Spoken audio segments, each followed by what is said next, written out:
may is the most polite modal verb than can and could. In formal English, should can replace if. So should you have any queries, feel free to contact us. Have to is also used instead of must to show external obligations or rules. So shall is also used in formal documents like the borrower shall pay the installments on time. So it shows expressing duty. It is mandatory for the borrower to pay the installments. It is not optional.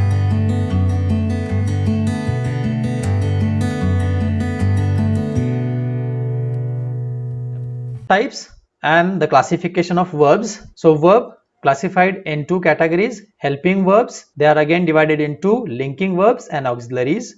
Auxiliaries are divided in three parts: principal auxiliaries, modal auxiliaries, and semi-modal auxiliaries. Principal auxiliaries have to be, to have, and to do. Modal auxiliaries are these: can, could, may, might, shall, should, and so on.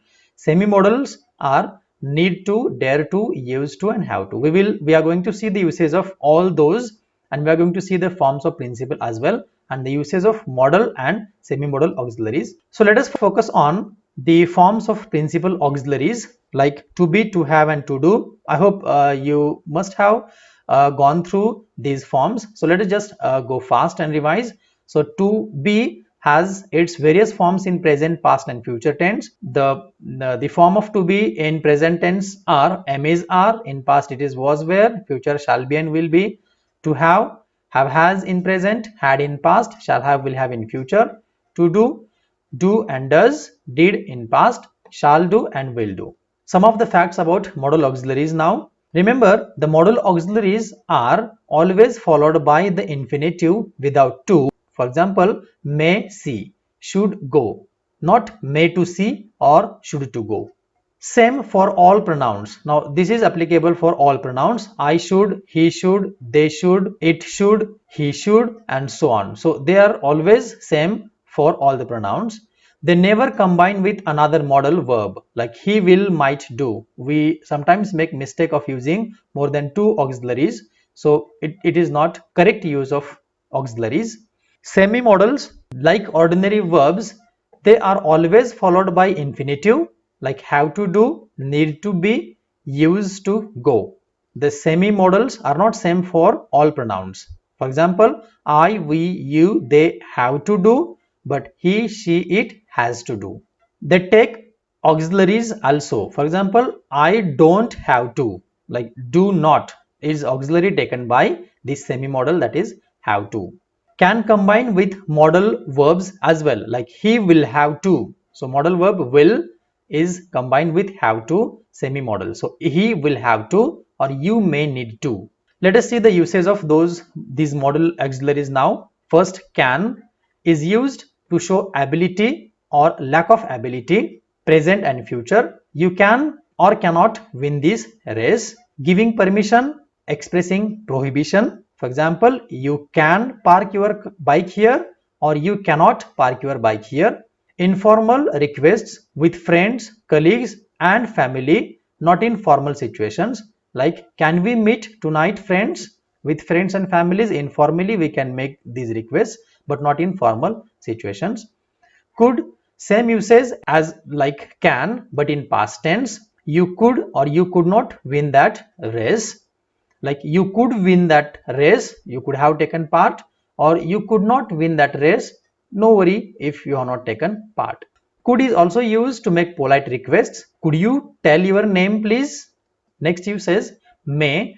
For more polite permissions and requests, may is used. May I borrow your pen? Keep in mind that may is the most polite modal verb than can and could. Then may and might, if we are using them together to show possibility, we use may or might. It may rain tomorrow, it might rain tomorrow, future possibility. But when we are talking about the past, we are supposed to use only might and not may. For example, had it not rained yesterday, I might have met you, not I may have met you. Past possibility, that's why we are not supposed to use may. We should use might. Next, should. It is used for expressing an opinion or giving advice or asking for advice in present as well as future. For example, you should complete this course. as advice. I think you should complete this course as an opinion. What do you think? Should I complete this course? Taking advice, asking for advice. Expressing regret or criticizing about a past action. I should have completed this course. You are regretting because you could not complete. That's why I should have completed this course. And to criticize, you shouldn't have laughed at her. Because you laughed, she got nervous. So you shouldn't have laughed at her. You are criticizing him. In formal English, should can replace if. So should you have any queries, feel free to contact us. You must have got some of the emails. At the end, they use like this, should you have any queries? So sometimes if is replaced with should in formal English. Ought to and should are same, but ought to sounds more formal and it is less used. Must and had to, expressing a necessity to do or not to do something. In present and future we use must, and in past we use had to. For example, you must complete this course to achieve accuracy in usage. In English usage, you must not miss this course to achieve accuracy in English usage. Both necessity and need of doing something. Expressing assumptions, also we use must. He must be very happy to know that he stood first in class. No one is responding. I think they must have left. We are making assumptions. To express a necessity in the past, we use had to, as must doesn't have past form. For example, he had to take more efforts to achieve first rank in his class. Have to is also used instead of must to show external obligations or rules, right? So when we use have to instead of must, when there is some external obligation or compulsion, or that is a rule. For example, I have to finish this assignment tonight because it's due tomorrow.